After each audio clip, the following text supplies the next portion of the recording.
یعنی ہم جس طرح لوگ بلو آئیڈ ہیں ہم نہیں رہے کبھی بھی.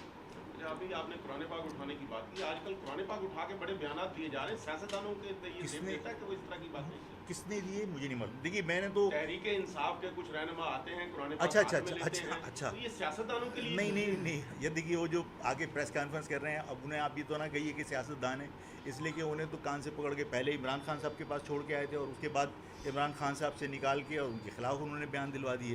تو عمران خان صاحب کی جب جماعت بنائی گئی تھی تو سب کو معلوم تھا کہ لوگوں کو, الیکٹیبل لوگوں کو جو ہمیشہ سے اداروں کے زیر اثر رہے ہیں, ان کو لا کر اس میں بٹھایا گیا تھا. عمران خان اگر انہوں نے اپنے آپ کو منوانے کی کوشش کی کہ وہ اب ایک سیاسی اینٹیٹی ہیں, تو اس کا رزلٹ آپ کے سامنے. اور جو لوگ ان کے زیر اثر تھے انہوں نے الگ اختیار کی, اور کل تک جو عمران خان صاحب کو خدا مانتے تھے آج جو ہے وہ مطلب ان کے خلاف وہ بیانات دے رہے ہیں. تو قرآن اٹھا کے بیان شاید اس لیے دے رہے ہیں کہ انہوں نے عمران صاحب کے لیے اتنی قصیدہ گوئی کی تھی کہ قرآن اٹھائے بغیر ان کی بات پر شاید کوئی یقین نہ کرے, تو لوگوں نے قرآن کو ہی بیچ میں ڈال دیا.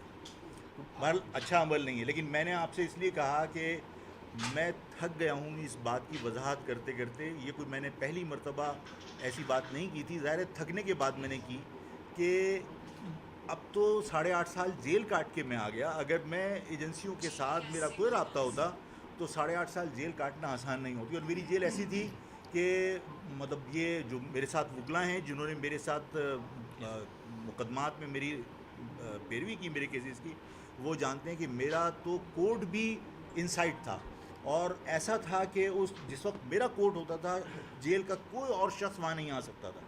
مجھے جہاں رکھا گیا تھا وہاں پر مخصوص ایک جو جیل کا عملہ تھا اس کے علاوہ کوئی نہیں آ سکتا تھا. یعنی میں قید تنہائی میں تھا 8.5 سال. آپ کو یاد ہے مجھے Aga Khan hospital medical check up کے لیے لے کر آئے تھے تو کسی سے ملنے کی اجازت نہیں تھی, اور پولیس کی بہت بڑی نفری کے ساتھ مجھے لایا اور چیک اپ کیا اور مجھے واپس لے گئے. مجھے کسی کے ساتھ انٹریکشن نہیں کرنے دیا.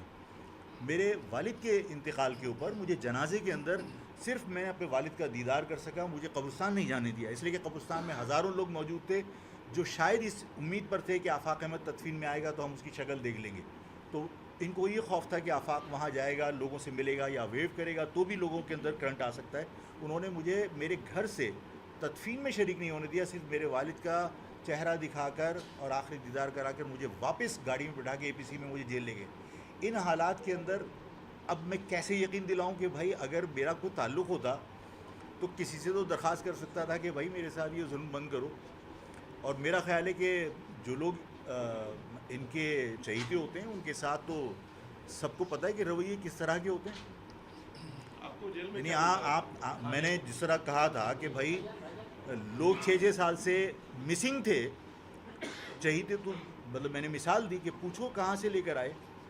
تو چہیتے تو یہ ہوتے ہیں کہ چاہے کتنے ہینیس کرائم میں تھے, اگر وہ یعنی ان کا چہیتا سفارش کرے تو لا کے گورنر ہاؤس میں لوگوں کے حوالے کر دیا جاتا ہے بندہ. مطلب عدالتیں اس کی معنی کیا رہ گئے, مقدمات کی حیثیت کیا رہ گئی کہ چاہے کتنے ہی ہینیس کرائم کے اندر ہو, اگر وہ چاہیں تو لا کے آپ کے حوالے کر دیتے ہیں وہ, اور آپ صرف ایک بانڈ بھرتے ہیں کہ ٹھیک ہے جی آج کے بعد میں فلاں سیاسی جماعت کے لیے کام نہیں کروں گا. یہ حالات ہیں. اچھا بھائی, ابھی سندھ ہائی کورٹ نے وہ بلدیہ کے حوالے سے فیصلہ سنایا, اس میں انہوں نے ڈائریکٹ ایم کے ایم پہ سوال اٹھایا, لیکن ایم کے ایم نے شام کو پریس کانفرنس کر دی اس کے خلاف. دیکھیے میں پہلے بھی کہہ چکا ہوں, میں آج آپ کے سامنے پھر کہتا ہوں, میں نے پریس کانفرنس میں حج پہ جا رہا تھا تو میں نے پریس کلب کے اندر پریس کانفرنس آ کے کی تھی, اور اگر کسی صحافی کو یاد ہو تو میں نے کہا تھا کہ اللہ تعالیٰ مغفرت فرمائے مفتی نعیم صاحب کی.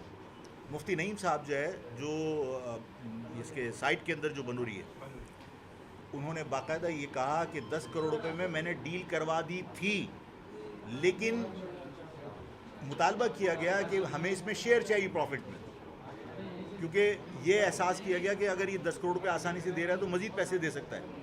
اور اس کے بعد اس کو بلوایا گیا باقاعدہ 90 پر, اور وہاں جن جن لوگوں نے ملاقات کی میں نے بتایا تھا, اور میں نے کہا تھا کہ آپ اگر مفتی نعیم صاحب اس وقت جب میں نے پریس کانفرنس کی تھی میں نے کہا تھا کہ اگر مفتی نعیم صاحب کو انٹروگیٹ کیا جائے تو مفتی نعیم صاحب بتائیں گے کہ وہ کس کے کہنے پر گئے تھے ڈیل کرنے کے لیے اور کس کے کہنے پر وہ 90 لے کر گئے تھے بھائلہ کو. تو اس کا کیس واضح ہے, بالکل واضح ہے. یہ سب کچھ بیکار کی باتیں ہیں، اور یہ فخریہ کہنا کہ ہمارا یہ سگنیچر نہیں ہے. ہم بھتے کے لیے لوگوں کو دھمکا ضرور سکتے تھے لیکن ہم کسی کو اٹھا کے نہیں لائے. یہ ہمارا سگنیچر نہیں ہے. جرائم تو انہوں نے قبول کیے ہیں. تو بلدیہ کا کیس بہت بھیانک ہے. انسانیت کے بالکل تذلیل ہے کہ آپ نے اپنے بھتے کے لیے بے گناہ لوگوں کو جلا دیا، اور ایک دو نہیں تھے. ظلم کیا.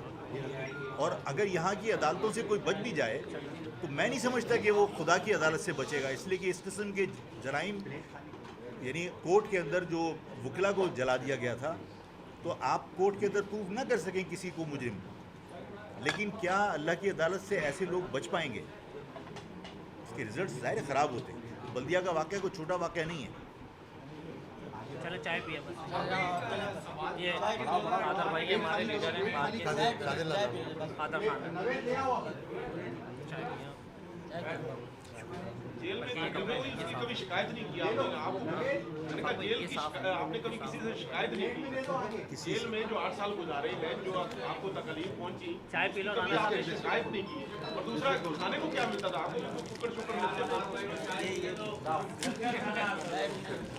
وہ رانا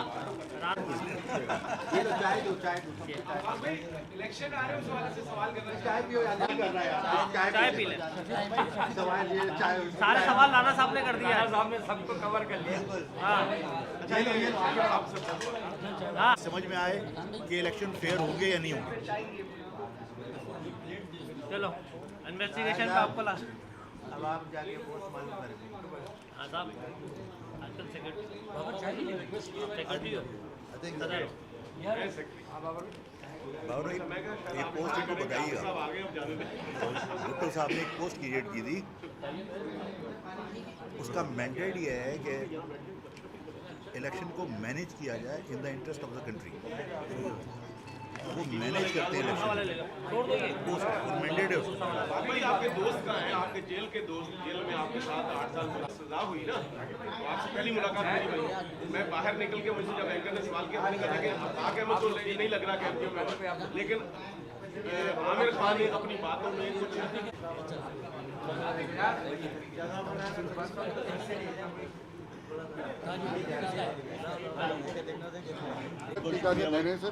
ہمارے لیے آنر ہے کہ آپ آئے.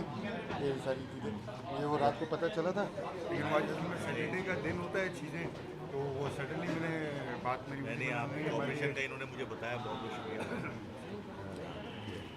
ہماری خوش قسمتی کہ آپ نے ٹائم نکالا یہاں کے لیے کراچی بھائی کے لیے. بہت سپورٹ کی، اپروول بھی فوراً، اور گیٹ اور سارے سیکیورٹی مطلب امپوزیشن انہوں نے. بہت کم آئے. سے کافی عرصے سے میں رابطے میں نہیں تھا. اب جب میڈیا میں آیا ہوں تو آپ یہ بتائیے، میڈیا کو آپ سے ان سے بہتر کوئی شخص ملا ہے یا نہیں ملا ابھی تک آپ کے کیمرے میں سوالات کے جواب کے حوالے سے؟ سوالات کے جواب کے حوالے سے سر بالکل آپ کچھ بھی کہہ لیں سر، اب یہ بتائیے رپلائی کے حوالے سے گفتگو کے حوالے سے سب ہوتا ہے ماشاء اللہ سر. سوال کے بارے سوال کے حوالے سے وہ بتائیے آپ. ریپلائی سے حوالے بھائی دیکھیں، یہ تحمل سے سنتے ہیں، جواب دیتے ہیں. اب وہ جواب ہمیں پسند آئے نہ آئے آئیں. نہیں آپ آئیں.